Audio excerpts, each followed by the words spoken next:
Hey everyone, hope you're having a great day. My name's Andy Wilson and welcome to Twisted Finances.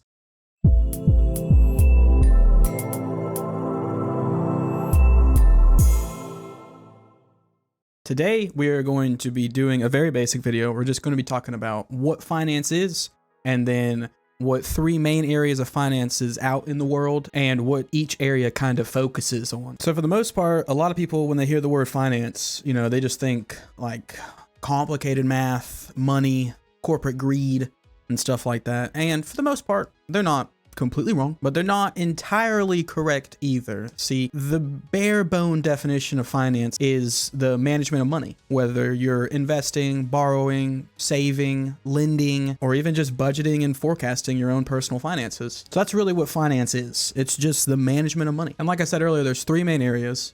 You're going to have personal finance, corporate finance, and public finance, and we'll talk about each section individually. So let's first talk about personal finance. And this is one of my favorite areas of finance, and this is kind of what we specialize here at Twisted Finances is personal finance. It's the most fun and probably has the most impact on people's lives if you learn how to do it properly. So personal finance covers anything from the amount of money that you want to save each paycheck to how much money you want to save, whether you're looking at getting a down payment for a house or a down payment for a car. But personal finance also includes asset allocation within your retirement plan, selecting which stocks and which funds to be invested in order to increase your growth of your fund. All of those areas, all of those actions are covered under personal finance. The main area that everybody is always trying to learn and trying to get better at is budgeting. Budgeting is used in personal finance, whether, like you're saving up for that down payment for that house or the car, or maybe you want to try your hand at the FIRE movement, the financial independence retire early movement,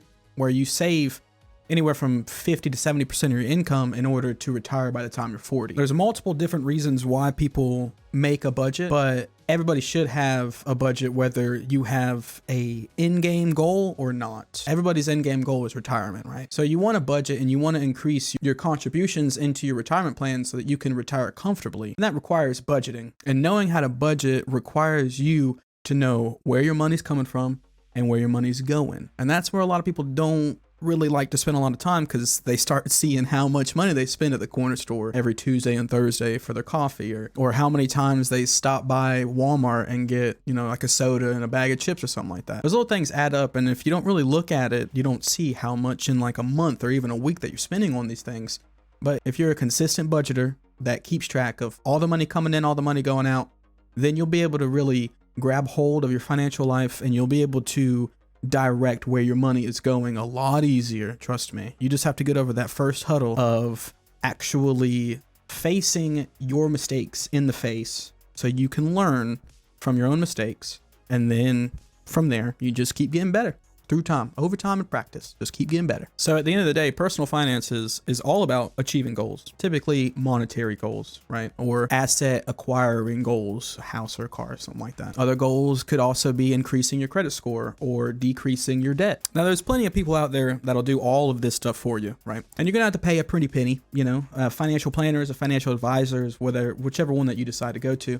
I'm not knocking these people either. I mean, they do great work, and I'm planning on being a financial planner sometime in the future. So I'm not knocking the field or knocking the job whatsoever. I'm just saying that before you even go to a financial planner or financial advisor, it's best to know your own money so that you can answer their questions as detailed as possible so they can get you exactly where you need to be. And also, if you have no idea about anything and somebody's just telling you something about your money, you'll hear them, but you won't really understand it. So now we're going to talk about corporate finance. Corporate finance is all about the capital structure of a company. The ultimate goal of corporate finance is to increase the company's profitability through things like capital expenditures, investing, lending, financing, and just like personal finance, corporate finance needs a plan or a budget in order to know how they're going to achieve their goals and when they can expect to achieve those goals. So within any given year, there's probably hundreds of different projects that each corporation kind of decides whether they want to take on or not. And that's where the corporate finance people kind of come into play.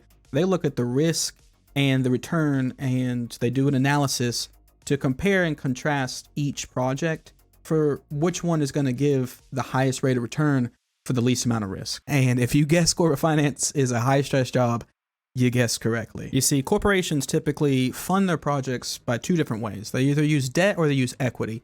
Debt, obviously, they're borrowing the money from somebody else. Then equity is when public corporations issue stock to investors and then take that money for investment needs. So when a corporation borrows money from a lender for a project and that project goes belly up, that lender's going to want that money either way.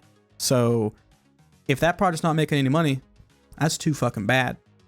The creditor is going to want that money and they're going to get that money. On the other hand, when a corporation wants to fund a project using equity or by selling their own shares, selling their own stock, if that project goes belly up, their stock price will go down and the market sentiment towards them will decrease because they have failed on what they promised investors. But at the same time, that corporation doesn't have to pay that money back to the investors. So really, you got to try to find a sweet spot of, you know, if this doesn't work out, then are we going to have to pay all that debt back? Or if this doesn't work out, how bad is it going to hit our share price? Right? So that's why the job is so stressful. You know, you're looking at like 70, 90 hour work weeks, always in a tuxedo. You know, always got to be all professional and uptight with a stick in your ass. It's no fun. It's no fun. But they make absolute fucking bank. So if that's something that, you know, piques your interest, go for it, man. Make your money. Me, I'm good. So the last area of finance that we're going to talk about is public finance. To be completely honest with you, probably the most boring section of finance. I know a lot of people, they hear public finance and they're like, well, you just talked about corporate finance and those are public companies. What do you mean public finance? Public finance is government finance. Yes, boring, I know. Public finance is the management of countries, municipalities, revenues, expenses, and their debt load, as well as managing tax rates, tax levies. But as is true for the prior two areas that we talked about, public finance also needs this plan or this budget in terms of personal finance in order to plan to achieve their goals, when they're going to achieve those goals, how they're going to achieve them, how much it's going to cost, yada, yada, yada. And the reason why I said public finance was so boring is because public finance is primarily legislative heavy. It's a lot to do with tax. Like public finance, it mainly deals with tax collection, funding for government programs, and really how to decrease the deficit or maintain a surplus. But the majority of all that, it kind of deals with the tax legislation. And coming from somebody that has worked in public accounting, primarily as a tax preparer, tax law is a bitch and a half, man. There's a lot of legislation, and reading through all that stuff is not fun. Some people think it's fun, but hey, whatever. It's not. So in public finance, not only are you, it's just legislation, you know, you're making laws, but then you got to give it on to the big dudes up top, you know, whether if it's the US government, then it's the president or the Congress, Senate, House, or whatever. If it's for like a local municipality, then maybe the mayor, something like that. So you just got to deal with a lot of those people. I'm not saying they're bad people. I'm just saying they might be a little out of touch. But hey, just because I'm not a fan of public finance doesn't mean it's a subject that should be cast aside. Public finance is an incredible area within finance because it's basically what's helping keep our country turning. You know, I tip my hat to all those people in the US government, local municipalities like towns, and even states that go in and do all that work to make sure everything is running somewhat copacetic. I know that we've fucked up real bad in the past, you know. I'm looking at you, America. But at the end of the day, that's not a job that I want to do. I don't think there's a certain amount of money that you could pay me to do that job. So I'm not going to complain too much. I think, hey, I'm still alive. I still got freedoms. Fuck it. We're doing fine, right? So that's the three areas. And even though the three areas, there's a lot of differences, there's always one commonality, right? If you didn't catch it, you got it now. There's always a plan that needs to be made, and something that you can stick to that's realistic, make in the beginning, and then periodically and consistently check back on it and stick with it. Over time, you'll be achieving goals, and that's what it's all about. But you have to plan. If you don't plan, then you plan to fail. But anyways, I hope you enjoyed this video. Please smack that like button right on the ass. Subscribe if you'd like some more finance content. And always remember, the best time to start investing was yesterday. So go ahead and check the description. There's some links down there. You can get some free stocks, free crypto, and go ahead and get started today. Other than that, I hope you have a great day. I'll catch you next time.